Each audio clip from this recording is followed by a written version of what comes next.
আসসালামু আলাইকুম, আপনাদের সবাইকে আমন্ত্রণ জানাচ্ছি নতুন একটি ভিডিওতে। আজকে আমি যাচ্ছি হচ্ছে আমার সেই চিরচেনা প্রাইমারি স্কুলে, যে স্কুল থেকে আমি 2000 সালে প্রাইমারি পাশ করে বের হয়েছি এবং 2022 সালে সেই স্কুলেই আবার একজন টিচার হিসেবে জয়েন করেছি।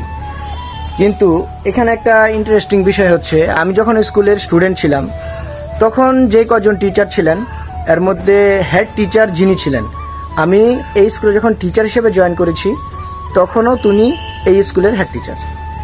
তো আজকে আমি স্কুলে যাচ্ছি, এর পিছনে একটা কারণ আছে। আজকে হচ্ছে আমাদের ওই হেড টিচার যিনি আছেন উনি অবসরে চলে যাবেন। তো বাকি যে কয়েকজন টিচার ছিলেন আরও, আমরা ওই স্কুলে যখন পড়ালেখা করেছি তখন ওইখানকার টিচার ছিলেন 4 জন। এর মধ্যে বাকি সবাই আরও অনেক আগেই রিটায়ারমেন্টে চলে গেছেন, কিন্তু উনি এইখানে এখনো আছেন এবং আজকে হচ্ছে ওনার রিটায়ারমেন্টের দিন। আজকে উনি হচ্ছে চাকরি জীবন থেকে অবসর নেবেন। তো আমরা যারা আছি স্কুলের ওনার সহকারী শিক্ষক হিসাবে, তারা একটা ছোট্ট বিদায় অনুষ্ঠানের আয়োজন করেছি। তো এখন আমি সেখানেই যাচ্ছি। তো বিষয়টা একদিক দিয়ে যেরকম আনন্দের বলছি এই জন্য যে ওনার সাথে আরও যে কজন ছিলেন, মানে আরও যে কজন টিচার ছিল আমাদের, সবাই অবসর নিয়েছেন আর আগেই এবং এখনও কেউ বেঁচে নেই, একদম সবাই মারা গেছেন আল্লাহ তাদের ব্যাস নসিব করে। কিন্তু উনি 42 বছর এই স্কুলে হচ্ছে টিচিং করেছেন এবং আল্লাহর রহমতে এখন পর্যন্ত উনি অনেক স্ট্রং, একদম এখন পর্যন্ত আল্লাহর রহমতে অনেক সুস্থ আছেন। আমি হচ্ছে ওনার নেক্সট জীবন যেন সুস্থ থাকে সেই কামনা করি। তো চলেন যাওয়া যাক সেই স্কুলে।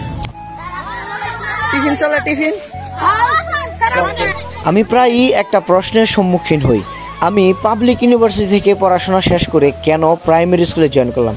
এটাতে আমার কি এমন ভালো লাগা কাজ করে যে আমি এখানে জয়েন করলাম? আজকে এরই ছোট্ট একটা নজির আপনাদেরকে দেখাবো, যদিও আমি এর থেকে অনেক বড় বড় অভিজ্ঞতার সম্মুখীন হয়েছি।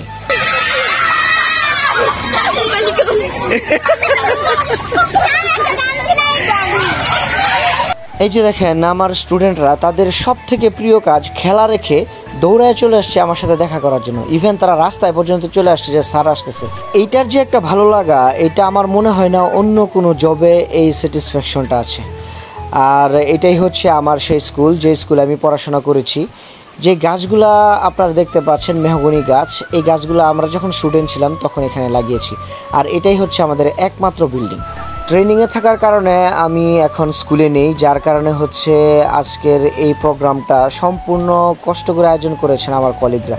তারা অনেক কষ্ট করে এই সকল কিছুর আয়োজন করেছেন। আর এই যে দেখেন, এ হচ্ছে 3য় শ্রেণীর স্টুডেন্ট তানিশা। সে তার নিপুণ হাতে তার প্রিয় ম্যাডামের বিদায় উপলক্ষে নিজ হাতে এই ছবিটা এঁকেছে।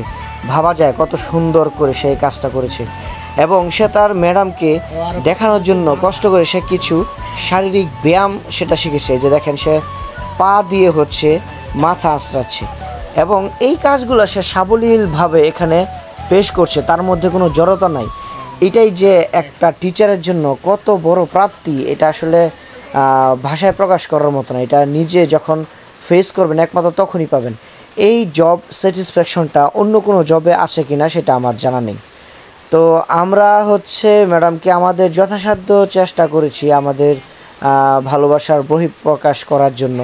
আমরা আমাদের সাধ্যমতো চেষ্টা করেছি ম্যাডামকে কিছু সুন্দর মুহূর্ত দেওয়ার জন্য। আমরা আমাদের পক্ষ থেকে কিছু ছোট্ট গিফট ম্যাডামকে আমরা দেওয়ার চেষ্টা করেছি এবং 3য় শ্রেণী, 4র্থ শ্রেণী এবং এই যে ছবিটা, এটা হচ্ছে 5ম শ্রেণীর বাচ্চাদের পক্ষ থেকে গিফট। এটা একবার চিন্তা করে দেখেন, আপনি একটা কর্মস্থল থেকে ত্যাগ করছেন এবং সেইখানের সকলে যে যার মতো যতটুকু সম্ভব তা দিয়ে হচ্ছে ওনাকে সম্মানিত করার চেষ্টা করেছেন। এই স্যাটিসফ্যাকশনটা আর কোন জবে আছে?